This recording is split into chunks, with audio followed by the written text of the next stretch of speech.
DeWanda Wise, there you are as I live and breathe. Good to see you, Tony.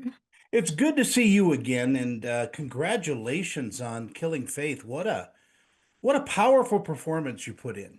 Thank you. I appreciate that. Thank you. This is unlike, a lot of the characters that you've played, and was that the reason why you accepted the part? Was because of it's a bit different? Oh, absolutely. I think the most recent TV show I'd done, Three Women, was hair and makeup was like 2 hours. I had to get my nails done every week. And so I think I was really kind of craving the sort of stripped down, extraordinarily humane um, kind of storytelling that I really honestly entered the industry thinking I'd be doing. I think I gravitate more towards indie cinema because it's enormously character centric. And also, I love history. So being able to jump into something like this was just such a gift.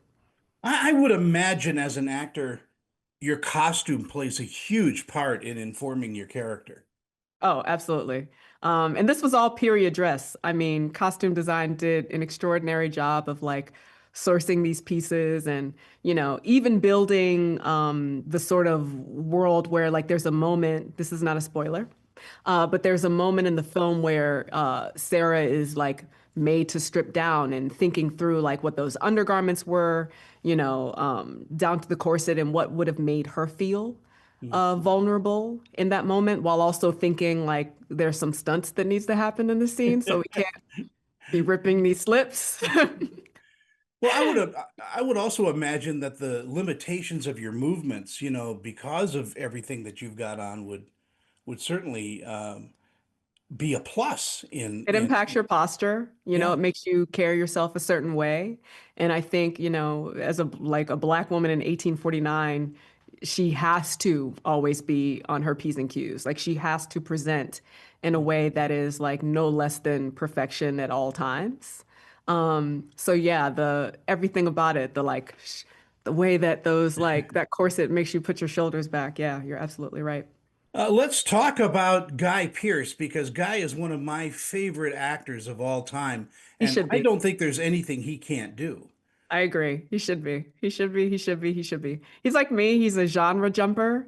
He's tremendously funny. So he's great in comedies. He's like such a game actor physically. It was really fun to watch him in this role and, all that was required of him, both physically, but also spiritually and psychologically. He's just not an actor who's afraid to get dirty or be ugly. And, I think that's becoming increasingly more and more rare, where you Yeah. find a performer who's lacking ornamentation in that way.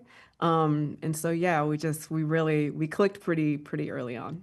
And Bill Pullman is amazing. Oh my gosh, one of my favorite new human beings. One of my favorites. One of my favorites. Will always be my favorite cinematic president. We don't share a lot of scenes in this film, but I am the kind of nerd that will show up on set when I'm not working. And I did that just to watch this like weird, rich, interesting, idiosyncratic, thoughtful performance that he gives in this movie. It's so And fun. I've never seen him play the heavy. I mean, he's always been, the kind of the hero type. I know And I love him in his villain era so much. tell me what you think audiences will take away from this extraordinary film. I think it'll sneak up on you, because we're playing in genre and, it's part Western, it's part supernatural. But I think it's a movie with a real emotional core and pulse. And so I think that people won't expect to be moved that the way that they're going to be moved watching this movie. DeWanda, it is always a pleasure to chat with you. And again, I have to say this, you're one of my favorite actors. I just love everything you do. Thank you. I really appreciate that. Thanks for Thank taking the you, time. and have a wonderful day. You too. Bye bye.